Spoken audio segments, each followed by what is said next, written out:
अस्सलाम वालेकुम, आप लोग को स्क्रीन विजिबल है? Yes ma'am. ठीक है। और स्टूडेंट्स आ रहे हैं, फिर स्टार्ट करना है अभी।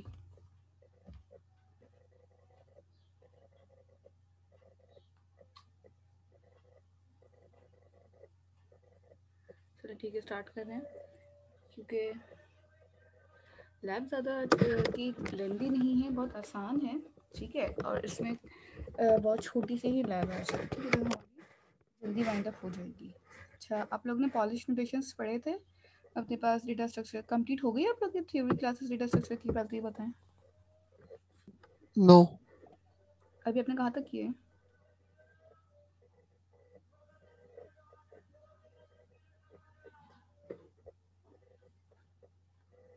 फिर पढ़ें, ठीक है, सही है। फिर आपको ऐसे भी लास्ट टॉपिक है और बाकी स्टूडेंट्स ने, ठीक है। देखिए, पॉलिश नोटेशंस आपके पास बेसिकली जैसा से आपने पढ़े थे ना, प्रीफिक्स, पोस्टफिक्स और इनफिक्स नोटेशंस होती हैं। इसी तरह ये भी वैसे ही काम कर रही होती हैं पॉलिश नोटेशंस। ठीक है, पॉलिश नोटेशंस पहले करनी थी बट हमारी रह गई थी लैब, तो इस वजह से इसके मेकअप में मैं करवा रही हूँ ये वाली। अदरवाइज पहले नोटेशंस पढ़नी थी एंड देन उसके बाद हम प्री पढ़ते। Notations आपके पास the way to write arithmetic expression is known as notation. An arithmetic expression can be written in three different equivalent notations. ठीक है, तीन डिफरेंट तरीके हैं आपके पास अपनी notations को लिखने के लिए या अपनी notations को डिफाइन करने के लिए। ठीक है, पहला इनमें से जो नोटेशन होता है वो होता है without changing the essence of output. ठीक है, कोई आउटपुट में चेंजेस लाए बगैर ही आप उस पर काम करते हैं। ठीक है, पहला तरीका क्या है? इनफिक्स है। प्रीफिक्स और पोस्टफिक्स। पोस्टफिक्स आपके पास जो है वो रिवर्स पॉलिश नोटेशंस भी हम उसको कह रहे होते हैं। ठीक है, तो ये पॉसिबल अगर पेपर में रिवर्स पॉलिश आ जाए तो आपको पता होना चाहिए कि हम किसकी बात कर रहे हैं यहाँ पे। These notations are name as how they are operate in expression. देखिए, इनफिक्स होगा तो ऑपरेटर आपके ना इंटरनली आ रहे होंगे, आपके जितने भी आप काम कर रहे हैं ऑपरेंड के साथ। अगर मैं प्रीफिक्स की बात करूंगी तो सारे ऑपरेटर जो हैं वो पहले आ जाएंगे ऑपरेंड से, और अगर हम पोस्ट फिक्स की बात करते हैं तो सारे ऑपरेटर जो हैं वो बाद में आएंगे और पहले डेटा आएगा। फॉर एग्जाम्पल, ये मेरे पास, मैं यहाँ पे इक्वेशन बना रही हूँ। लेट सपोज ए प्लस बी। ठीक है, ये एक इक्वेशन है छोटी सी। अगर मैं इनफिक्स की बात करूँ तो ये सिंपल क्या है, मेरे पास एक इनफिक्स नोटेशन है जिसके अंदर आपके पास डायरेक्टली सारा काम हो रहा है। इन केस अगर मैं इसी इक्वेशन को प्रीफिक्स में लिखती, ठीक है, प्री मतलब पहले होता है, प्री में पहले चीज़ आती है, तो फिर हम क्या करते हैं, यहाँ पे आते हैं प्लस का ऑपरेटर लगाते और इस तरह से आपके पास ये बना देते हैं प्रीफिक्स। अगर ये पोस्ट फिक्स होती तो किस तरह से बनता, A B plus and then this will be the postfix notation. तो ऑपरेटर्स आपके एंड में आ जाते हैं जब आप अपने पास पोस्ट फिक्स की बात कर रहे होते हैं। प्रीफिक्स में सारे ऑपरेटर्स आपके पहले आ रहे होते हैं। ये चीज़ आप लोगों को क्लियर है? ये चीज़ आपने पहले डिस्कस की है?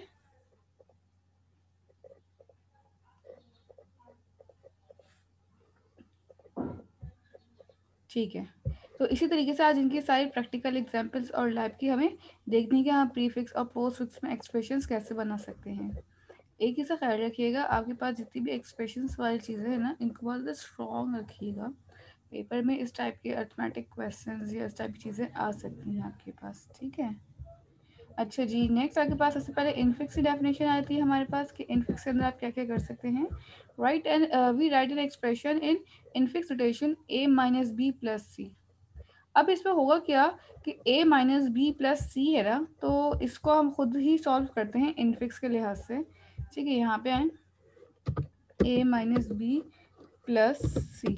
अगर मैं इनफिक्स की बात करती हूँ तो सबसे पहले इसमें क्या चीज़ परफॉर्म होनी चाहिए, पहले माइनस होगा या प्लस होगा?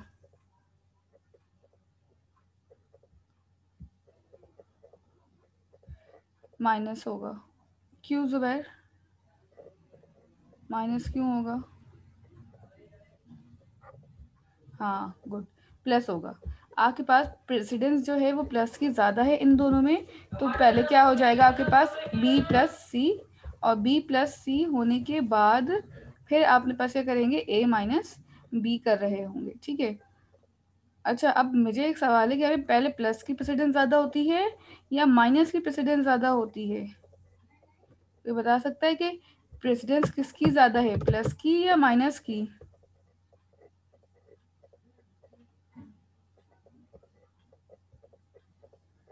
जो फर्स्ट आएगा, प्लस की। और आप लोग के माइक क्या म्यूट हुए हुए हैं? आप लोग माइक में बोल सकते हैं, ठीक है। आए ज़रा अब इसकी मैनुअल पे अब देखते हैं इसमें क्या बात लिखी है, आप अब समझे इसको, ठीक है। Where operators are use in between operands, it's easy for us human to read, right and speak in infix notation, but the same it does not go well with computing devices. An algorithm to process infix notation could be difficult and costly in term of time and space consumption, ठीक है। Infix notation बाज़ाहिर देखने में तो बहुत आसान लगती है, पढ़ने भी आसान है, but still it is more time taking than other notations. किस तरीके से टाइम टेकिंग है, किस तरीके से ये काम कर रहा है, अब देखें। नीचे इसकी एग्जाम्पल है आपके पास सबकी, ठीक है। मैं एक एक एग्जाम्पल आपको करके भी दिखा दूंगी, इनफिक्स, पोस्टफिक्स और प्रीफिक्स की। पहले इनकी डेफिनेशंस पढ़ लेते हैं आप, ठीक है। इनफिक्स नोटेशन प्रीफिक्स में क्या होगा, operator is written ahead of operand, for example A plus B, तो क्या हो जाएगा, प्लस का ए बी, और इक्विवेलेंट इनफिक्स नोटेशन ये हो जाएगी इसकी, ठीक है। इनफिक्स में आप सिंपल जिस तरीके से काम कर रहे हैं उसी तरीके से लिख रहे होंगे। और अगर आपके पास जो है इनफिक्स के अलावा प्रीफिक्स है, तो you have to write operators in ahead, ठीक है। अहेड मतलब टॉप, पहले आप लिखेंगे सबसे पहले सारे ऑपरेटर जो भी आ रहे हैं, और उसके बाद आप अपने पास यहाँ पे काम करना स्टार्ट कर रहे होंगे, ठीक है। प्लस है, minus, multiply, divide and so on. इसी तरह आपके पास यहाँ पे नेक्स्ट है postfix. Postfix notation is also known as reverse Polish notation, ठीक है। रिवर्स पॉलिश नोटेशन क्यों कहते हैं इसको, ये भी देखें। In this notation style the operator is postfix, ठीक है। पोस्टफिक्स होते हैं ऑपरेटर, ऑपरेंड के बाद आ रहे होते हैं। The operator is written after the operand, ठीक है। जितने भी ऑपरेटर होंगे किसके बाद आ रहे होंगे, ऑपरेंड के। ऑपरेंड क्या है, 2, 4, 6 या भी कोई वेरिएबल जिसके अंदर अपनी वैल्यू आपने होल्ड करवाइए। For example A plus A B plus, this is equivalent to the its infix notation A plus B, ठीक है। तो ये किसके इक्विवेलेंट हो जाएगा, इनफिक्स नोटेशन के ए प्लस बी के। तो ये आपके पास कुछ डेफिनेशन और एग्जाम्पल है जिसके थ्रू आपके पास ये चीज़ें डिसाइड हो रही है, ठीक है। अच्छा, अगर हम इसको हाईलाइट भी कर दें साथ में, तो लेट सपोज आपके पास अगर प्रीफिक्स है तो इस तरह से लिख रहे होंगे, अगर आपके पास इनफिक्स है इस तरह से, और अगर पोस्ट फिक्स है तो इस तरह से, ठीक है। तीनों एग्जाम्पल्स अवेलेबल हैं आपके पास, आप देख सकते हैं कि आप किस तरीके से, ये वाली मेरे पास इनफिक्स की नोटेशन आ रही है, ये वाली मेरे पास पोस्ट फिक्स की नोटेशन आ रही है, और ये वाली मेरी इनफिक्स की नोटेशन आ रही है।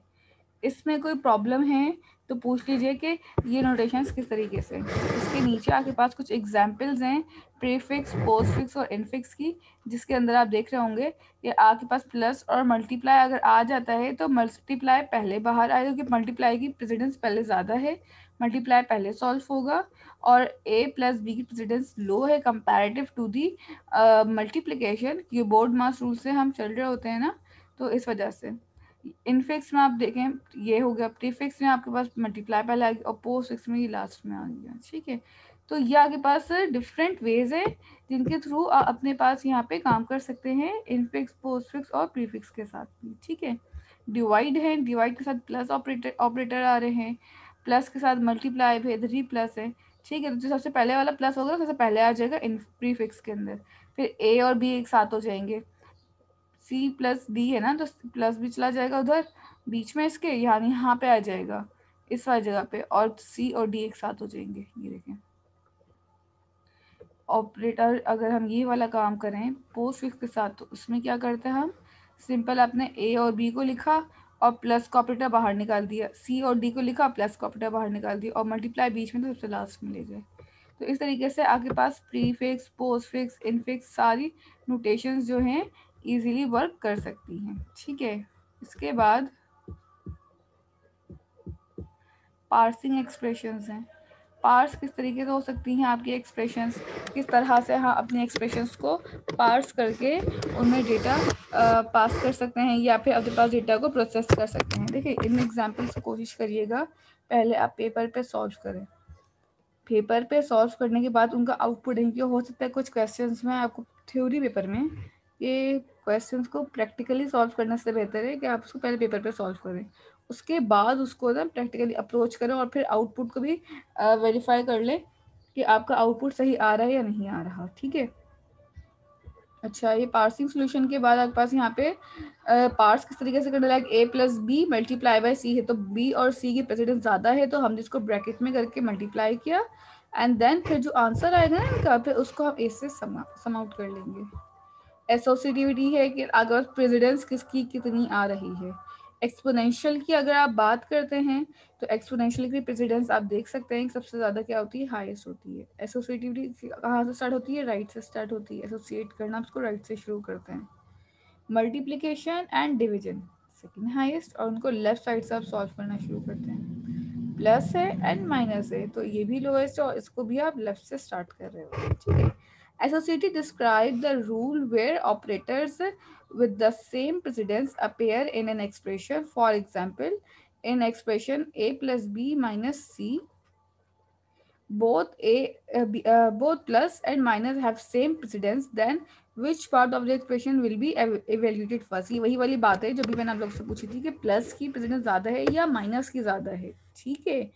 तो अब क्या करना है, first is determined by the associative of those operator, here both plus and minus are associative, so expression will be evaluated as A plus B and फिर क्या हो जाएगा, माइनस सी। ठीक है।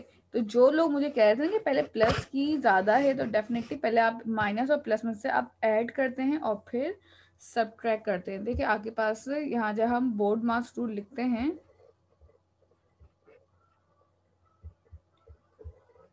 ठीक है, आप जब लिखते हैं ना ये इस तरह से बोर्ड मास, तो सबसे जस्ट अ मिनट कैपिटल भी लिखिएगा क्योंकि आपके पास ये जो है जितना भी वो है एब्रीविएशंस हैं इस वजह से।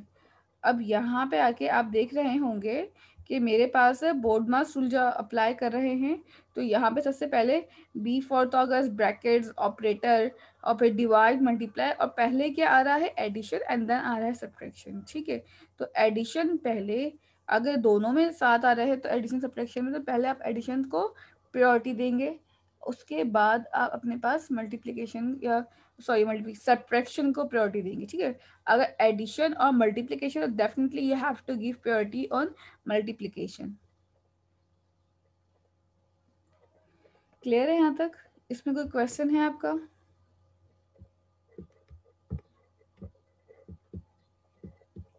अच्छा ठीक है। यहाँ से आपके पास इसके अंदर ना आपके पास दो एग्जाम्पल्स हैं।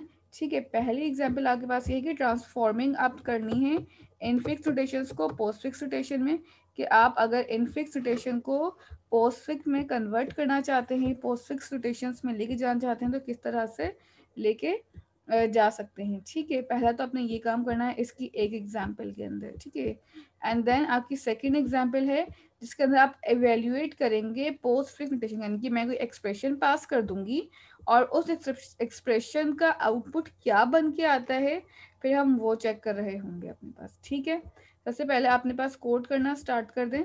यहाँ से आपके पास फर्स्ट एग्जाम्पल है ट्रांसफॉर्म करना है इनफिक्स को पोस्ट फिक्स नोटेशंस के अंदर। ठीक है। यहाँ से आपके पास एग्जाम्पल स्टार्ट हो रही है, अपने पास इसको इम्प्लीमेंट करना स्टार्ट कर दीजिए जल्दी से। इसी से दो ही एग्जाम्पल्स हैं, जैसे ही दो एग्जाम्पल कंप्लीट होगी फिर हम अटेंडेंस ले लेंगे आपकी।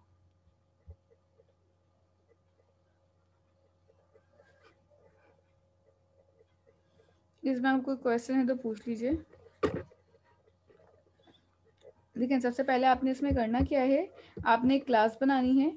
ठीक है। एक क्लास बनेगी आपके पास से क्रिएट स्टैक के नाम से। ठीक है। क्रिएट स्टैक की आप एक क्लास बनाएंगे, इंपोर्ट कर लीजिएगा numpy की लाइब्रेरी, ताकि आपके पास अगर आप numpy से काम कर रहे हैं तो। अच्छा कंस्ट्रक्टर कॉल किया आपने और उसके अंदर एक कैपेसिटी का पैरामीटर लाजमी रखेंगे। देखिए फाइल अपलोड हो चुकी है आपकी, ठीक है। आप ज़रा जाके चेक करें, आपने जो 22 मार्च वाला जो वीक था, वो 22 मार्च का जो वीक है जहाँ पर आपकी ये लैब मिस हुई थी, आप उसमें जाके चेक करेंगे ना। I think 24th, just a minute I will tell you. हाँ, 22 से लेके 27 मार्च वाला जो वीक है उसमें चेक करें, उसमें ये फाइल अपलोड आपको मिल जाएगी, ठीक है। और अगर नहीं मिल रही तो लेट मी नो, मैं चेक कर लेती हूँ कि क्यों नहीं मिल रही। वैसे ये अपलोडेड होनी चाहिए आपकी फाइल।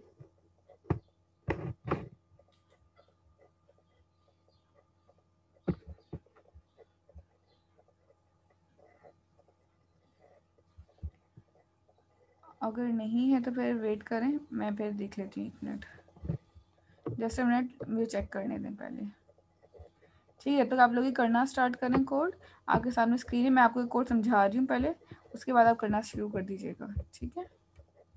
पहले समझ लें इसमें हो क्या रहा है इस एग्जाम्पल के अंदर, एंड उसके बाद फिर आप करिएगा, ताकि आप लोगों को समझ आ जाए कि आप परफॉर्म क्या करने जा रहे हैं आज की लैब में।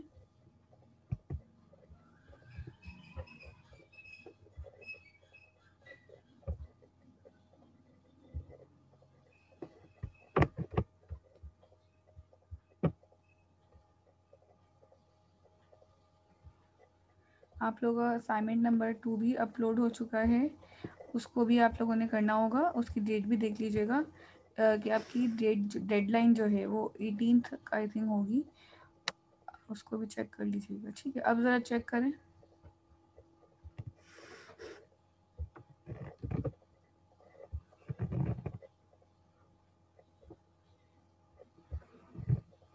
LMS पे चेक कर लें, फाइल अवेलेबल है, ठीक है। आप काम करना स्टार्ट करें, मैं आपको ये कोड पहले समझा रही हूँ, आफ्टर डेट उसके बाद आप ये कोड करिएगा, ठीक है। जस्ट मिनट में आपका असाइनमेंट भी अभी ही अपलोड कर देती हूँ, ताकि आप लोगों को एक ही दफ़ा ही सारी चीज़ें अवेलेबल हो जाएँ, ताकि कन्फ्यूजन ना हो कोई आप लोगों के पास।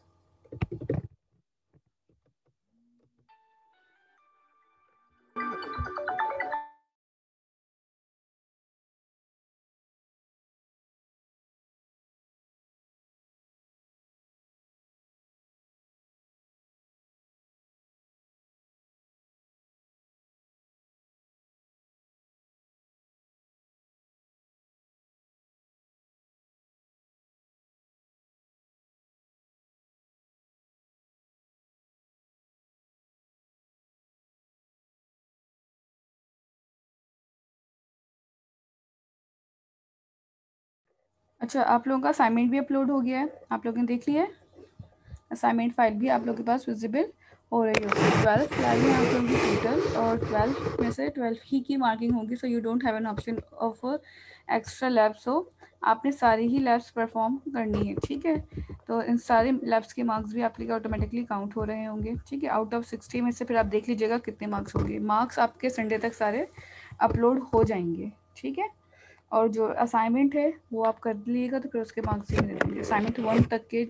और जितनी भी लैब्स हैं आपकी, उन सब लैब आई थिंक 10th और 11th तक के मार्क्स अपलोड कर दूँगी। फिर अभी 12th वाली जो लैब है इसके साथ आप करके दिएगा, दैन फिर मैं उसके मार्क्स भी डाल दूँगी आपके, ठीक है।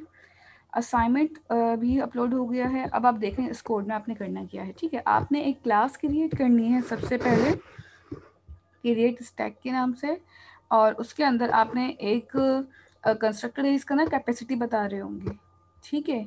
कैपेसिटी बताने के साथ साथ आप अपने पास एक सेल्फ डॉट टॉप, देखें टॉप पे आपने इस वक्त स्टार्टिंग में रखना -1। हम ये काम स्टैक के थ्रू करेंगे। आपने सेशन नंबर 9 के अंदर ना स्टैक पढ़ा था, तो उसी को ही हम यूज़ करते हुए यहाँ पे आपके पास इस एग्जाम्पल को कंटिन्यू कर रहे होते हैं बेसिकली। तो अभी आपके पास एक स्टैक है, उसके अंदर आपने अपनी मर्ज़ी से अपने मैक्सिमम रेंज तक के ऑब्जेक्ट्स इंसर्ट कर लिए हैं यहाँ पे, ठीक है। ये मेरे पे डिपेंड करता है कि मैं कितने ऑब्जेक्ट डालने में इंटरेस्टेड हूँ यहाँ पे, ठीक है। अपने पास ऑब्जेक्ट्स डालने के बाद मैंने एक एम्प्टी का बना लिया है मेथड, जिसके अंदर हम चेक कर रहे होंगे आइदर आपके पास टैग जो है वो एम्प्टी हो रहा है टॉप पे, या -1 आ रहा है तो फिर ट्रू कर देंगे, एल्स हम इसको फॉल्स भेजेंगे। और पुश करेंगे अपने आइटम्स। ठीक है, जो भी मैं आपके पास ऑपरेटर या ऑपरेंट्स पुश करवाना चाह रही हूँ वो ऑपरेटर या ऑपरेंट को हम पुश करवाएंगे, और पॉप के थ्रू हम अपने सारे ऑपरेटर्स या ऑपरेंट को प्रिंट करवा रहे होंगे, निकालेंगे। पी हम तब यूज़ कर रहे हैं जब आपको चेक करना है कि आपके पास जो फर्स्ट एलिमेंट है, फर्स्ट टर्म है, वो चल रहा है या नहीं चल रहा। ठीक है, पीक भी चेक करते रहिएगा साथ साथ। अब आपके पास जो एक्चुअल काम है इनफिक्स टू पोस्ट फिक्स का, वो यहाँ से स्टार्ट हो रहा है। ठीक है, आपके पास एक पॉलिश नोटेशन है बनी हुई, स्टैक का आपने यहाँ पे बना लिया है। अपने पास 100 की कैपेसिटी अपने ऊपर पास की थी ना, आपने इसकी कैपेसिटी 100 रख ली है कि आपके पास 100 कैपेसिटी का एक स्टैक है। 100 के अंदर अपने पास नोट्स को बना सकते हैं। स्टार्टिंग में मेरे पास स्ट्रिंग जो है वो बिल्कुल एम्प्टी होगा, और क्यू के अंदर मैंने एक अपने पास ब्रैकेट को, राउंड ब्रैकेट को स्टोर कर दिया है। ये मेरे पास जो क्यू है, ये जो राउंड ब्रैकेट क्लोजिंग वाला है, स्टैक डॉट पुश के अंदर मैंने क्या पास किया, ओपनिंग राउंड ब्रैकेट्स की। ये हो सकता है हम जो एक्सप्रेशंस बनाएं, हम जो एक्सप्रेशंस पास करें, उनके अंदर ब्रैकेट्स भी कंसिडरेबल हो सकते हैं। अब ये मुझ पे डिपेंड करता है कि जब हम कोडिंग पे काम कर रहे होंगे तो मैं कितने ज़्यादा ब्रैकेट्स देना चाहिए। हो सकता है कि बस कर्ली ब्रेसेस भी आ रहे हों राउंड के साथ, या फिर कर्ली के अलावा मेरे पास स्क्वायर ब्रैकेट्स भी आ रहे हों। ठीक है, तो आपने ये सब चीज़ों को भी अपने पास देखना होगा। वाइल अगर मेरे पास स्टैक एम्प्टी नहीं होता, इज एम्प्टी नहीं है, तो फिर आप क्या करेंगे, काउंटर वाला जो आपका क्यू है उसमें जो भी पोजीशन आई है आप आइटम में डालें, और क्यू में एक इंक्रीमेंट, एक आगे बढ़ा दें। आगे बढ़ाने मतलब एक और काउंटर क्यू में 1+ हो जाएगा। ठीक, काउंटर क्यू एक अलग वेरिएबल है हमारे पास, जिसका पहले इनिशियली 0 था, और अब इसके इनिशियली हम इसको खुद ही इंक्रीमेंट करके 1 कर रहे हैं। अगर item not equal two plus minus multiply divide power या नॉट इक्वल टू या नॉट कुछ भी होता है इस तरह से, ब्रैकेट ओपन हो या ब्रैकेट क्लोज, इनमें से अगर ये 4-5 चीज़ें, ठीक है, अर्थमेटिक ऑपरेटर है और ये राउंड ब्रैकेट ओपन क्लोजिंग है, ठीक है, इनमें से अगर कुछ भी काम नहीं होता तो फिर आप क्या करेंगे, आइटम के अंदर कॉन्केटिनेट कर देंगे प्लस को, यानी कि आपके स्ट्रिंग जो आया हुआ है उसके अंदर पी को इंसर्ट कर देंगे। P Q R my variables. Else अब क्या अगर एल्स आइटम बराबर होता है राउंड ब्रैकेट्स, अभी तो हमने नॉट इक्वली कंडीशंस चेक की थी ना यहाँ पे सारी, कि नॉट इक्वल हो जाए भी नॉट इक्वल हो जाए। एल्स इफ अगर आइटम राउंड ब्रैकेट्स के इक्विवेलेंट हो जाता है तो आप क्या करेंगे, अपने पास आइटम को पुश करें, ठीक है, स्टैक के अंदर डाल दें। इसी तरह आप चेक करें, राउंड ब्रैकेट अब मेरा है ना यहाँ पे ओपन हो गया। अभी मैंने अपने पास आइटम जो इंसर्ट किया है वो कौन सा आइटम इंसर्ट हुआ, सिर्फ मेरे पास ये जो राउंड ब्रैकेट से ये वाला इंसर्ट हुआ है। ठीक है, राउंड ब्रैकेट। अब मेरे पास हो सकता है प्लस के आइटम इक्वल हो, सेकंड जो अभी आ रहा है, या माइनस के इक्वल हो। अगर इन दोनों से कोई होता है तो ट्रू करके हम पॉप करेंगे उसको, और किसके साथ प्रिंट करवाएंगे, राउंड ब्रैकेट के साथ। और स्टैक में कर देंगे पुश ए। ए का मतलब क्या है कि जो भी इसके अंदर आप निकाल रहे हैं वो दोबारा इसके अंदर इन भी करें। देखें, ये हम जो कर रहे हैं इसलिए कर रहे हैं ताकि मेरे पास लेट सपोज अगर इस तरह से कोई आ रहा है ना, ए प्लस बी करके, तो मैं साथ में अपने पास इसको भी यूज करती हूँ, क्योंकि पुश भी हो रहा होगा आइटम मेरा, और अगर मैं इनको कैलकुलेट कर रही हूँ तो पॉप भी साथ में करता रहेगा। अगर मल्टीप्लाई डिवाइड या मॉड्यूलस है तो उनके लिए भी आप यही काम कर रहे होंगे। ठीक है, कि आपके पास पुश हो या पॉप हो। देन नेक्स्ट आप क्या करेंगे यहाँ पे, इन केस अगर मेरे पास जितना भी आइटम है वो अगर मल्टीप्लाई हो या प्लस के बराबर, डिवाइड के बराबर हो या मॉड्यूलस के बराबर हो, इनमें से वो किसी के भी बराबर होता है तो क्या करें, आइटम को चेक करेंगे क्या आगे भी तो कोई राउंड ब्रैकेट नहीं आ रहा। मे बी पॉसिबल कि ये कंडीशन लगाने के बाद हो सकता है कि इसी के अंदर एक और राउंड ब्रैकेट ओपन हो जाए। ठीक है, या फिर अपने पास राउंड ब्रैकेट ओपन करने के बाद अपने पास के अंदर हो सकता है कोई इस तरह से कंडीशन आ जाए, ए यानी कि ए तो नहीं लें, डी ले लें, डी डिवाइडेड बाय सी। ठीक है, इस तरीके से भी आपका हो सकता है कुछ ऑपरेटर। ठीक है, अभी डिपेंड करता है कि आप अपने पास ऑपरेटर कौन कौन से यूज़ कर रहे हैं, तो आपने सबके लिए लगाना पड़ेगा कंडीशन चेक करने के लिए। ऊपर वाली ही कंडीशन ही कॉपी हो रही हैं। अभी जैसे ये लगाया था ना आपने, इफ़ अगर ए बराबर हो राउंड ब्रैकेट्स के तो पुश कर दो ए एंड देन ब्रेक कर दो। फिर आपने प्लस माइनस के लिए कंडीशन चेक करनी है, और कंडीशन चेक करने के बाद उसको भी आपने पुश कर देना है। आखिर में जो आपने यहाँ पे एल्स इफ वाला काम किया था, सेम एल्स आपने यहाँ पे भी वही काम करना है और आइटम को पुश करके इंसर्ट कर लेना है। तो इन शॉर्ट यहाँ पे ना आपके पास कंडीशन सबके लिए सेम। अब देखें यहाँ पे केस क्लियर हो रहा है। अगेन हमने चेक किया एलसिफ के अंदर आके पावर के लिए पावर निकालनी है आपको, 2 की पावर, 3 की पावर, 4 की पावर। अगर आपने ऑपरेटर यूज किया है तो आप उसको भी चेक करेंगे। अगर बराबर है जो भी आपके पास आइटम इंसर्ट हुआ हुआ पॉप करते वक्त, कि अगर ये राउंड ब्रैकेट से तो पुश कर दें और ब्रेक कर दें। अदरवाइज अगर ए नॉट इक्वल टू पावर है, ठीक है, साथ ही इसका इक्वल और नॉट इक्वल दोनों चेक कर रहे हैं, तो पुश कर दें ए को, ब्रेक। एल से आपने वही वाला काम करना है कि ए की वैल्यू को पी में अपेंड कर देना है। अब यहाँ पे काम होगा राउंड ब्रैकेट्स के लिए। अभी तक आपने जितना भी काम किया था ना, वो सारा का सारा काम जो है आपके पास डायरेक्टली जो है ब्रैकेट्स ओपनिंग के लिए हो रहा था, ऑपरेटर्स और ऑपरेंड के लिए हो रहा था। एट दी एंड हम चेक करेंगे कि अगर मेरे पास बराबर हो जाता है राउंड ब्रैकेट क्लोजिंग के, इट मीन्स दैट कि I have a closing here, के आपके पास यहाँ पे राउंड ब्रैकेट्स क्लोज हो रहा है इस तरह से, ठीक है। तो if A not equal to round brackets, ठीक है, अगर ब्रैकेट इक्वल नहीं होता तो अब हम देखें अगर इक्वल होगा तो ट्रू पॉप कर देंगे आप जो भी आइटम आपके पास इंसर्ट हुआ है। अगर नॉट इक्वल होता है तो आप क्या करेंगे, वही वाला काम कि चेक कर लें कि आपके पास ए की वैल्यू पी में चली जाए, ठीक है, और ब्रेक कर दें, एंड खत्म, रिटर्न। पहले इतना कर लें, फिर मैं आगे बताऊंगी कि आपको इस तरीके को प्रिंट किस तरीके से करना होगा और किस तरीके से ये काम कर रहे हैं, ठीक है। पहले इसको यहाँ से स्टार्ट करें काम करना अपने पास, उसके बाद में आपको आगे गाइड करूंगी, ठीक है। पहले ये वाला परफॉर्म करें अपने पास, और किसी को क्वेश्चन है तो वही पूछ लीजिए। टास्क भी मैं आपको समझा देती हूँ, असाइनमेंट नंबर 1 जो है, ठीक है, और ये वाला भी और इसके जो टास्क भी वो भी डिस्कस कर लेंगे। हंजला कोई क्वेश्चन है आपका यहाँ पे, या क्लियर है आपको यहाँ तक?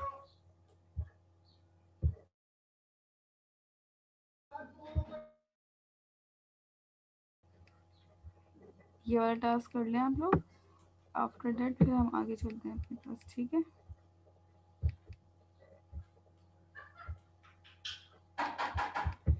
अच्छा, इसमें अगर किसी कुछ पूछना है तो अभी पूछ लीजिए, ताकि आपके सारी जो भी कन्फ्यूजन है वो अभी क्लियर हो जाए, ठीक है।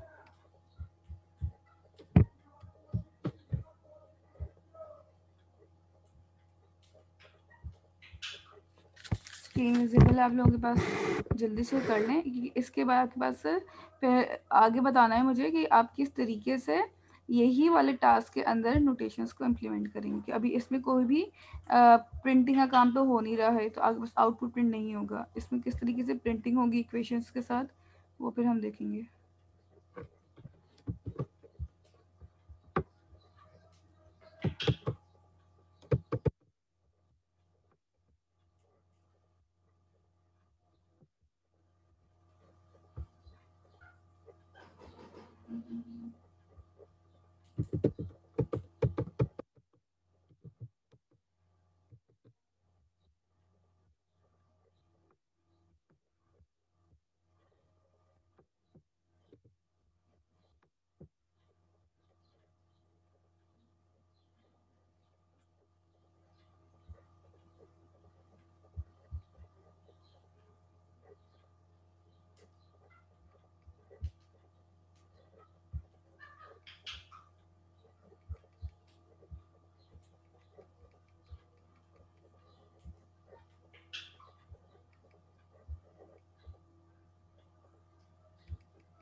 अच्छा, असाइनमेंट अब चेक कर, असाइनमेंट भी आपका अपलोड हुआ है।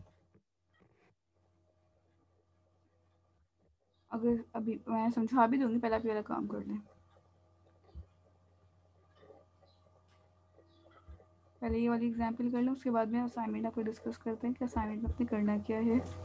डेडलाइन देख लीजिएगा असाइनमेंट नंबर 2 की भी और टास्क नंबर 10 की भी, ठीक है। और उसी हिसाब से अपने पास सबमिशन कीजिएगा ताकि आपके मार्क्स जो हैं लेट सबमिशन की वजह से डिडक्शन ना हो, ठीक है।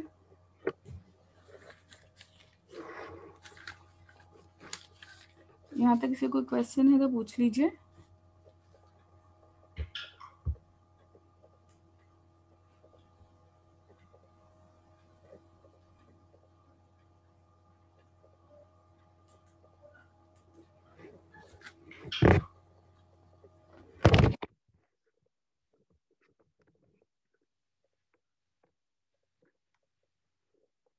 आपको यहाँ तक स्क्रॉल कर दूँ मैं नीचे, ठीक है।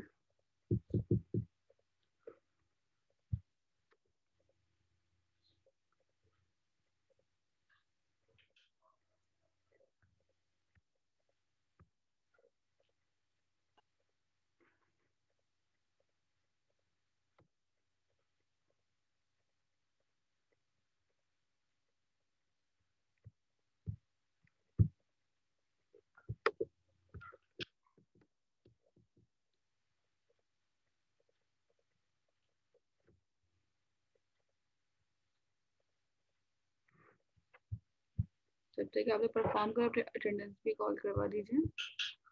Abdul Wahab,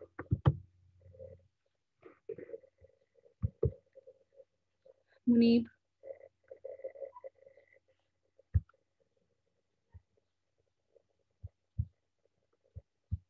Ayman, present miss. Madiha, present miss. Aliyan, present ma'am. ठीक है। Rahat, present ma'am. ठीक है। Zubair, present ma'am. Mohammad Awais, present ma'am. Abdul Haseeb, Shahmeer, Ahmed, present miss. Hamza कमाल,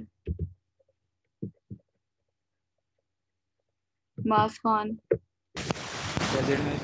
ठीक है। आयना, रफात, प्रेजेंट मैम। ठीक है। Mahnoor, present ma'am. Huzaifa Shakeel, present ma'am. Ubaid, Hanzala,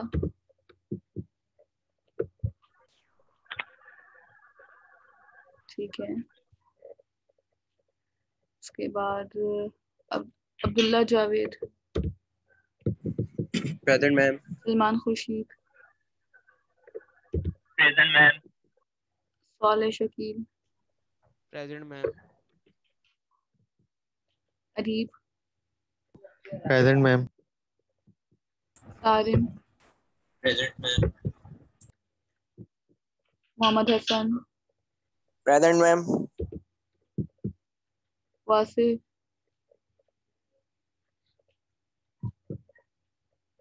Hamza, present ma'am. जिनकी अभी एब्सेंट है मैं उनके नाम कॉल कर रही हूँ, अगर मुझसे कोई भी है अवेलेबल तो बता दीजिए, ठीक है।